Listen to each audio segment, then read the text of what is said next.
Hi అండి, welcome to my channel Bhagyalakshmi పచ్చ. ఎలా ఉన్నారు? బాగున్నారా? నేను కూడా చాలా బాగున్నాను. వీడియో చూసే వాళ్ళు వీడియో కనుక మీకు నచ్చితే లైక్ చేయండి, హైప్ చేయండి. సాయంత్రం పనులు అయితే మొదలు పెట్టాను. సాయంత్రం 6 అయితేనే పనులు మొదలు పెడుతున్నా, లేదనుకుంటే అసలు పనులు చేయట్లా. అందులో ఈరోజు గాలి మామూలుగా రాలేదు. ఇంకా మంచినీళ్ళు తాగేసి పనులు అయితే మొదలు పెట్టాను. మనం కూలర్ దగ్గర ఏసీ రూముల్లో అలా ఉండి మంచినీళ్ళు తాగము, ఎందుకంటే చల్లగా ఉంటుంది కదా. చల్లగా ఉన్నప్పుడు మనకి మంచినీళ్ళు ఎక్కువ దప్పిక అవ్వవు, అందువల్ల ఎక్కువగా తాగము. అలా కాకుండా మనం మంచినీళ్ళు దప్పికైనా అవ్వకపోయినా సరే ఒక గంటకు ఒకసారి, కనీసం 2 గంటలకు ఒకసారి అయినా సరే మంచినీళ్ళు తాగుతూ ఉండాలి. ఈ ఎండలకి ఎంత మంచినీళ్ళు తాగితే అంత మంచిది. వాటర్ తాగలేదనుకోండి తర్వాత బాగా వేడి చేసి ఇబ్బంది పడతాము. అందుకని ఏసీ రూముల్లో ఉన్న వాళ్ళు ఎంత చల్లటి గాలికి ఉన్నా కానీ కనీసం ఒక గంటకి, 1 గంటన్నర, 2 గంటలకు ఒక్కసారి అయినా సరే మంచినీళ్ళు తాగండి. కూలర్ వేసుకొని ఇంకా అందరం మంచం మీద పడుకొని టీవీ చూస్తూ ఉంటాం కదా. దిండ్లన్నీ అయితే ఇటువైపుకి వేసుకుంటాను, కిటికీ కళ్ళి. ఇంక ఎదురుగా టీవీ ఉంటుంది కదా, ఇంకా పడుకొని చూడటానికైతే కంఫర్ట్గా ఉంటుందని చెప్పేసి ఎక్కువ అటే వేస్తాము. ఇప్పుడు సర్దుతున్నా కానీ తర్వాత కాసేపటికైనా సరే ఆ దిండ్లనే ఇవి మళ్ళీ అటువైపుకే వస్తాయి. పిల్లలు టీవీలు చూస్తా ఇంకా పడుకుంటా దీంట్లోనే అటువైపుగా ఉంటాం. కాకపోతే మనం సర్దుకోవాలి కదా, మనం సర్దుకున్నామన్న ఫీలింగ్ మనకు కలగాలి కాబట్టి ఇంకెక్కడ వస్తువులు అక్కడైతే సర్దుతాము. కూలర్లో నీళ్ళు ఎందుకనో కొంచెం అయితే కారుతున్నాయి, అందుకని అవి ఒక గిన్నె పెట్టాను. ఇక్కడ బయట కట్టన పరిస్థితి చూడండి ఎలా ఉందో. కట్టన మొత్తం ఒక చోటకైతే వచ్చేసింది. ఇంకా వీటికి కట్టడానికి కానీ అడ్డం పెట్టడానికి అయితే ఏమీ లేవు. ఇంకా అలాగనే కట్టనైతే వదిలేశాను. గాలి వచ్చినప్పుడు మాత్రం గాలికి బాగా కొట్టుకుంటాయి. కట్టనైతే అంత దూరం వెళ్ళిపోయిద్ది. ఒకవైపునైతే కట్టడానికి కొద్దిగా చిన్న వగ్గెలాగుంది, దానికైతే కట్టొచ్చు. కానీ మొత్తం కట్టను మొత్తం అస్సలు గాలికి లేకుండా కట్టాలంటే మాత్రం కుదరదు అసలుకి. ఇంకా దానికి ఏమీ లేవు. బట్టలు మాత్రం ఎండకి మామూలుగా ఆరట్లేదు, బొగిలిపోతున్నాయి అనుకోండి. ఈరోజు కొత్త చీర కట్టుకొని ఉన్నాను అనుకుంటున్నారా? భోజనాలకు వెళ్ళాలండి. షార్ట్ వీడియో ఒకటి అయితే పెట్టాను కదా. ఈ ఎండలకి ఏదో భోజనాలకు వెళ్తాము కానీ అసలు సరిగ్గా తినలేము. మంచినీళ్ళు దప్పుకవుతూ ఉంటాయి. ఆ టెంట్ల కింద కూర్చున్నా కానీ చెమట కారిపోతూ ఉంటుంది. ఇంకేదో వెళ్ళామన్నట్టుగా వెళ్ళటమే. మనకేమో ఎక్కువగా ఫంక్షన్లు వచ్చేది ఎండాకాలమే. పెళ్ళిళ్ళు అయినా సరే, ఏ ఫంక్షన్లు అయినా సరే మనకి ఎక్కువగా ఎండాకాలంలో వస్తాయి. కొంతమంది ఫంక్షన్లు పెట్టుకునేవి కూడా ఎండాకాలంలో పెట్టుకుంటారు, ఎందుకంటే అప్పుడు పిల్లలకి సెలవులు ఇస్తారు. ఇంకా అందరికి పనులు కూడా అయిపోతాయి. కొంచెం ఆఫీస్ వాళ్ళకి కూడా అట్లా సెలవులు ఇస్తుంటారు, ఖాళీగా ఉంటారు కదా ఎక్కువ శాతం. అందుకని చెప్పేసి ఇంకెక్కువగా అందరు ఫంక్షన్లన్నీ మే నెలలోనే పెట్టుకుంటారు. ముఖ్యంగా వర్షాలు కూడా ఉండవు. కానీ అతిపెద్ద ప్రాబ్లం ఏంటంటే ఎండలు. బాగా ఎండలకి అసలు చికాగ్గా అనిపించింది. బట్టలన్నీ తీసి కుర్చీలో వేసి ఇంకా కసువులు అయితే ఊడుస్తున్నాను. ఇప్పటికే 6 అయింది కదా, అసలు 6ంటికే నేను పని అయితే స్టార్ట్ చేసింది. ఇంకా చీకట పడుతుందిలే అని చెప్పేసి ఇంకా కసువులు అయితే మొత్తం ఊడ్చుకుంటా వచ్చాను. ఈతాకు చీపిరి కొత్తదైతే తీసుకున్నాను. ఊర్లో కమ్మొస్తే చీపిరి 50 రూపాయలంట. కొత్త చీపిరి ఉన్నన్నాళ్ళు మనకి కసువు ఊడటానికి తేలిగ్గా ఉంటుంది. మనం ఇక్కడి నుంచి ఊడుస్తుంటే కసువు అనేది అంత దూరం పోయిద్ది. కొత్త చీపిరి ఉన్నప్పుడు ఏమనుకుంటామో తెలుసా? ఈ కొత్త చీపురు ఉన్నప్పుడు పని తేలిగ్గా అవుతుంది. చీపురు కొంచెం పాత తవ్వంగానే దాన్ని తీసేసి మళ్ళీ వెంటనే కొత్త చీపురు కొనుక్కోవాలి, అప్పుడు మనకు పనులు తేలిగ్గా ఉంటాయి అనుకుంటాం. కానీ అలా చేస్తాము మనం. మన ఆడవాళ్ళం ఎవ్వరం అలా చేయము. ఆ చీపురు అనేది పాతదైపోయి ఓడవటానికి మనకి కసువు అనేది సరిగ్గా రావట్లేదు, ఇబ్బంది పడుతున్నాం, ఇసుగ్గా ఉంది అనుకున్నప్పుడు మాత్రమే తీసేస్తాం, లేకపోతే అసలుకి తీసేయం. అవునంటారా కాదంటారా చెప్పండి? మీరు కూడా అంతే చేస్తారా? పాత చీపిరి నాది చూసే ఉంటారు, అసలు మొద్దులాగా అయిపోయింది. ఇంకా అది కూడా ఊళ్ళోకి సాయంత్రం పూట కసువు ఊడుస్తున్నాను. కసువు ఊడ్చేటప్పుడు అమ్మేవాళ్ళు సడన్గా వచ్చారు. ఇంకా వచ్చారు కదా అని చెప్పేసి తీసుకున్నాను, లేకపోతే ఇంకొన్ని రోజులు గడిపేసేదాన్ని. కసువులు ఊడ్చేసాను కదా, బయట వరండాలో మెట్ల మీద అరుగుల మీద మొత్తం నీళ్ళు అయితే చల్లాను. ఇంకా నీళ్లు చల్లిన తర్వాత మాత్రం చల్లగా ఉంటాయి. ఈ మెట్ల కాడ ఏంటంటే ఈ గేటు దగ్గర కొంచెం నీళ్ళు అయితే నిలబడుతున్నాయి, అలాగనే ఉండిపోతున్నాయి. బయట కూర్చున్నప్పుడైనా సరే కొంచెంగా కారుతా ఉన్నాయి. అందుకని కాలు పెట్టి నెట్టేసాను అనుకోండి, ఇంకా నీళ్ళు మొత్తం కారిపోతాయి కదా. ఇంకా వడియాలు అయితే పెట్టేశాను. ఇంక ఇప్పుడు వడియాలు అయితే వలవాలి. ఇంట్లో ఇవి పెట్టాను ఏందనుకుంటున్నారా? ఈరోజు ఎండ మామూలుగా ఉందా? గాలికైతే వడియాలు పెట్టిన క్లాత్ ఉంది కదా, ఇదైతే పైకి లేచిపోతుంది. ఇంకా మళ్ళీ ఇది కింద పడ్డదనుకోండి మొత్తం అంతా వేస్ట్ అయిపోయి పాడైపోతాయి అని చెప్పేసి ఇంకా మంచం లోపలికి తీసుకొచ్చాను. ఉదయం పూట 1 గంట బయట పెట్టానో లేదో శుభ్రంగా ఎండిపోయినాయి. ఎందుకంటే నిన్న పెట్టాను కదా, నిన్నంతా ఎండలో ఉన్నాయి. మళ్ళీ నైట్ పడుకునేటప్పుడు ఫ్యాన్ దగ్గర పెట్టాను. ఇంకా ఉదయం నిద్ర లేచిన వెంటనే బయట పెట్టేశాను కదా, 12 గంటల దాకా ఏమో బయట ఉంచాను. ఇంకా బాగా ఫుల్ గాలి వస్తుంది, దుమ్ము ధూళి అంతా పడుతుంది. అది కాక ఇది కూడా గాలికి లేచిపోయేటట్టుంది. అందుకని తీసుకొచ్చి ఇంక లోపలైతే పెట్టేశాను. ఇంక ఇప్పుడైతే వడియాలు ఒలుస్తున్నాను. వెనక వైపునైతే నీళ్లు చల్లాను, మొత్తం చల్లేసాను నీళ్లు చల్లేసి ఇంక ఇప్పుడైతే ఒలుస్తున్నా. ఇప్పుడైతే ఇంక ఒలుచుకోవడానికి మనకు చాలా ఈజీగా ఉంటుంది. ఇంకా బాగా ఈజీగా రావాలంటే కనీసం ఒక 10 నిమిషాలు, ఒక 5 నిమిషాలు లేదా ఒక పావు గంట సేపు అయినా సరే నాననిచ్చారనుకోండి ఈ నీళ్ళల్లో, ఇంకా వడియాలు మనం ఒలిచే పని కూడా ఉండదు. చేపెట్టి ఇలా లాగామంటే శుభ్రంగా వచ్చేస్తాయి. నిన్నైతే వడియాలు ఒలుస్తా ఒక షార్ట్ వీడియో అయితే పెట్టాను. ఆ వీడియోకి అయితే ఒక కామెంట్ వచ్చింది. ఆ కామెంట్ చూస్తే నాకైతే కొంచెం బాధ అనిపించింది. అది యూట్యూబ్లో కాదులేండి, ఫేస్బుక్లో వచ్చింది. యూట్యూబ్ కంటే కూడా ఫేస్బుక్, ఇన్స్టాగ్రామ్లో కొంచెం బ్యాడ్ కామెంట్స్ ఎక్కువగానే వస్తాయి.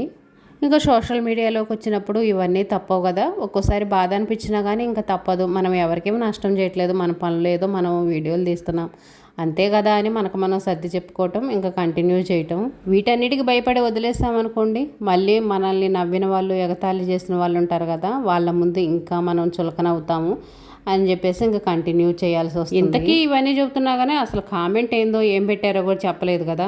ఏమి లేదండి, ఇప్పుడు ఎవడ పెట్టుకుంటున్నాడు ఈ తొక్కలో వడియాలు, అందరు రెడీమేడ్గా తెచ్చుకుంటుంటే అన్న కామెంట్ పెట్టారు. తొక్కలో వడియాలన్న మాట అయితే మాత్రం నాకు నచ్చలేదు. ఆ మాట వినగానే నాకు కొంచెం బాధగా అనిపించింది.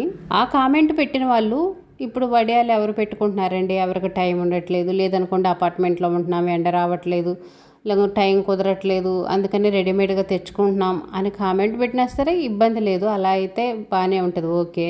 కానీ తొక్కలో వడియాలు ఏంటంటే అసలు ఆ మాట అసలుకి నాకు నచ్చలేదు. మనం రెడీమేడ్గా కొనుక్కోవాలన్నా నాలాగా ఎవరొకరు వడియాలు పెట్టి అవి ప్యాక్ చేసి అమ్మితేనే కదా మనం కొనుక్కునేది. వాటంతటా అవి ఆకాశం నుంచి ఊడిపడవు కదా, ఎవరో ఒకళ్ళు పెట్టి అమ్మితేనే మనం కొనుక్కుంటున్నాము. అదేదో మనం వేరే వాళ్ళ దగ్గర ఎందుకు కొనుక్కోవటం, మనం పల్లెటూరులోనే ఉంటున్నాం కదా, మనకు అవకాశం ఉంది కదా అని పెట్టుకుంటున్నాం. మనం అవకాశం లేని వాళ్ళు కొనుక్కుంటారు. అంత మాత్రాన తొక్కలో వడియాలు అలా అంటం అయితే నాకు అస్సలు నచ్చలేదు. మన ఫుడ్డును మనం అవమానించుకోకూడదు. తినే ప్లేట్ని కాలుతో తనటం అంటారు చూడండి, అలాగ అనిపించింది నాకైతే మాత్రం కామెంటు. చాలామంది అసలు సాఫ్ట్వేర్ జాబులు చేసేవాళ్ళు, పెద్ద పెద్ద వాళ్ళే జాబులన్నీ మానేసుకొని పచ్చళ్ళ వ్యాపారాలు పెట్టి ఎంత లక్షల బిజినెస్ చేసుకుంటున్నారు. ఏముంది తొక్కల్లో పచ్చళ్ళే కదా అంటే సరిపోయిద్దా? ఆ పచ్చళ్ళ కోసమే వేలుకు వేలు ఖర్చు పెట్టి కొనుక్కుంటున్నారు. 100 రూపాయలు ఖర్చు అయ్యే పచ్చడిని మనం వాటికి డబలు త్రిబులు డబ్బులు ఇచ్చి కొనుక్కుంటున్నాము. ఎందుకంటే అవకాశం లేని వాళ్ళు. అవకాశం ఉన్న వాళ్ళు డబ్బులు పెట్టి కొనుక్కోవడానికి అస్సలకి ఇష్టపడరు. వీలైనంత వరకు ఇంట్లోనే చేసుకుంటారు. మేమున్నాము, ప్రతి ఒక్కటి పచ్చళ్ళు కానీ కారాలు కానీ ఏవైనా సరే ఇంట్లోనే చేసుకుంటాము. ఎందుకంటే మేము పల్లెటూరులో ఉంటాం కాబట్టి మాకు అవకాశం ఉంది కాబట్టి మేము చేసుకుంటాము. అదే టౌన్లో ఉండే వాళ్ళు ఉంటారు, కొంతమందికి అవకాశం లేని వాళ్ళు ఉంటారు. అలాంటి వాళ్ళైతే డబ్బులు పెట్టి కొనుక్కుంటారు.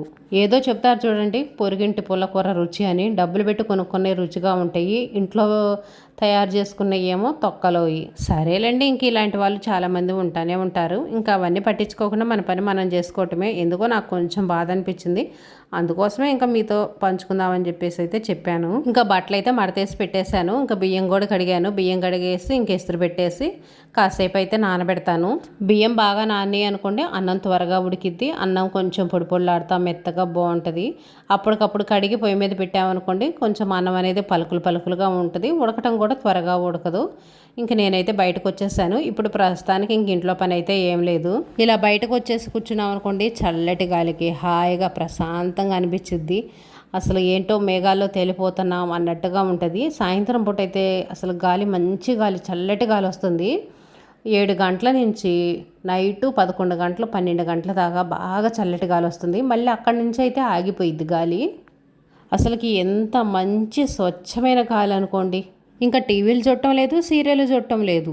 ఇంక ఇంట్లో పని అయిపోయిందంటే ఇలా బయటకు వచ్చి కూర్చోవటం, మళ్ళీ అన్నం వండే టయాన్ని వెళ్ళటం, అన్నం వండటం, మళ్ళీ అన్నం తినటానికి కొంచెం టైం ఉందనుకోండి మళ్ళీ బయటకు వచ్చే కూర్చుంటున్నాము. ఇంకా అన్నం తినేసి ఇంకా స్నానాలు అవన్నీ చేసిన తర్వాత కూడా కాసేపు ఇంకా బయటే కూర్చుంటున్నాము. చల్లగా ఉంటుంది. ఇంట్లోనేమో బాగా వేడిగా ఉంటుంది. అసలు ఫ్యాన్ గాలి అయితే వెచ్చగా వచ్చేస్తుంది. ఇంట్లో పడుకోవాలంటే చాలా ఇబ్బందిగా అనిపిస్తుంది. ఈరోజైతే మరీ ఎక్కువ అనుకోండి, వడగాలి లాగా వచ్చింది గాలి. అసలు ఫ్యాన్ గాలి కూడా ఎంత వెచ్చగా వచ్చిందో. అన్నం అయితే వండేసాను, ఇంకా అప్పడాలు అయితే వేయించుతున్నాను. ఈరోజు కూర అయితే ఏం చేయలేదు, ఉదయం భోజనాలకు వెళ్ళాం కదా, ఇంక ఈ ఒక్క పూటకి కూర ఏం చేస్తానో అని చేయలేదు. ఇంట్లో అయితే పచ్చిమిరకాయల పచ్చడి ఉంది, టమాటా పచ్చడి ఉంది. ఇంక ఈ 2 పచ్చళ్ళు వేసుకొని నెయ్యి వేసుకొని అప్పడాలు తినొచ్చులేని అప్పడాలు అయితే వేయించుతున్నాను. వడియాలు పెట్టి అప్పడాలు వేయించుతున్నావు ఏందక్క అనుకుంటున్నారా? నిన్న వడియాలు వేయించాను కదా, రోజు వేయించుతూ ఉన్నాను అనుకోండి, త్వరగా అయిపోతాయి. అందుకని అయితే రోజు వేయించట్లేదు. అదిగాక ఇంట్లో కూడా అప్పడాలు ఉన్నాయి, మళ్ళీ పాడైపోతాయి అని చెప్పేసి ఇంకా అప్పడాలు అయితే వేయించాను. అప్పడం ఆయిల్లో వేసినప్పుడు దాని మీద గంటె పెట్టామనుకోండి బాగా వెడల్పుగా వచ్చింది, ముడతలాగా రాకుండా. నేనైతే చూడండి ఏం తింటున్నాను ఈ ఎండలకి ఇంత కారం తినాల్సింది. కానీ ఏం చేస్తాం, మనం పచ్చళ్ళ పిచ్చోళ్ళం, కారం పిచ్చోళ్ళం కదా. ఎంత ఎండలైనా సరే కొంచెమైనా ఒక్క ముద్ద అయినా సరే తినాల్సింది. తినకపోతే మనకి తృప్తి ఉండదు. ఈరోజు ఈ కారం ఎందుకు తింటున్నానంటే కొత్త కారం కొట్టించాను కదా, మరి కొత్త కారం కొట్టించినప్పుడు దాన్ని రుచి చూడాలి కదా ఎలా ఉంది ఏంటి అనేది. అప్పుడు దాకా మనకు అది అయితే ఆత్రం ఆగదు. వేడి వేడి అన్నంలో కొంచెం కారం వేసుకొని నెయ్యి వేసుకొని తింటే సూపర్గా ఉంటుంది. ఇందులో అప్పడాలు వేసుకొని తింటాం అయితే అంతగా బాగుండదు. పచ్చళ్ళు అయితే బాగుంటాయి కానీ కారంలో అయితే మాత్రం అప్పడాలు కానీ వడియాలు కానీ అంత టేస్ట్ అనిపించవు. ఇంత కారం తిన్నప్పుడు ఇంకా పొట్టలో వేడి మాత్రం మామూలుగా ఉండదు, ఇంకా బగబగ మండిపోవాల్సిందే. అందుకనే ఇంకా మజ్జిగ అయితే చేసుకుంటున్నాను. సాయంత్రం పూట నాకు పెరుగన్నం తినే అలవాటు అయితే లేదు, ప్రతిరోజు కూడా పెరుగన్నం తిన్నాను. కాకపోతే ఇంక ఈరోజు ఇంకా కారం తిన్నాను కదా, అందుకనే మజ్జిగ చేసుకుంటున్నాను. పెరుగు కూడా కొంచెం ఎక్కువే ఉంది, ఉదయం భోజనాలకు వెళ్ళాం కదా, అందుకని పెరుగు కొంచెం ఎక్కువగానే ఉంది. ఇంక ఇది ఉంచినా సరే రేపటికి పుల్లగా అయిపోయింది అని చెప్పేసి ఇంకా మజ్జిగ అయితే గిలక్ కొట్టుకుంటున్నాను. మజ్జిగ తాగేటప్పుడు నాకు ఒక మంచి అలవాటు అయితే ఉంది. ఏంటంటే అది ఈ మజ్జిగలో అయితే ఉప్పు వేసుకోను, ఉప్పు వేసుకోకుండా ఉట్టి ఇంక ఇలాగనే తాగేస్తాను. నాకైతే అలవాటు అయిపోయింది, బాగానే ఉంది. ఉప్పు వేసుకోకుండా ఇలా మజ్జిగ తాగటం కానీ పెరుగన్నం తినటం కానీ చాలా మంచిది. అలవాటు చేసుకోండి, బాగానే ఉంటుంది. 1-2 రోజులు మనకి అదొక రకంగా అనిపించింది కానీ తర్వాత బాగానే అలవాటు అయిపోయింది. ఇంక ఇప్పుడు కూడా బయటకు వచ్చేసాను, చల్లటి గాలికి కూర్చొని మజ్జిగ అయితే తాగుతున్నాను. ఇంట్లో కూర్చుంటే మాత్రం వెచ్చగా అనిపిస్తుంది, బయట మాత్రం ఎంత స్వచ్ఛమైన చల్లటి గాలి వస్తుంది. బయట కూడా ఊడ్చేసి ఇంకా గచ్చు అయితే కడిగాను. అన్నం తినేసి ఇంట్లో పనులు మొత్తం చేసిన తర్వాత ఇంకా స్నానం చేస్తాను. గ్యాస్ బండ మీద అంట్లు అవి ఉంటాయి కదా, అవన్నీ సర్దేసి టబ్లో పడేసి అరమార్లో పెట్టాల్సినవి అరమార్లో పెట్టేసి ఇంకా లాస్ట్లో అయితే స్నానం చేస్తాను. స్నానం చేసామంటే ఇంకా మంచం ఎక్కాల్సిందే. స్నానం చేస్తే మాత్రం ఒక్క పని కూడా చేయను, ఇంకప్పుడే హాయిగా ఉంటుంది. ఇదేనండి ఈరోజు వీడియో. వీడియోని ఇస్తే లైక్ చేయండి, షేర్ చేయండి, సబ్స్క్రైబ్.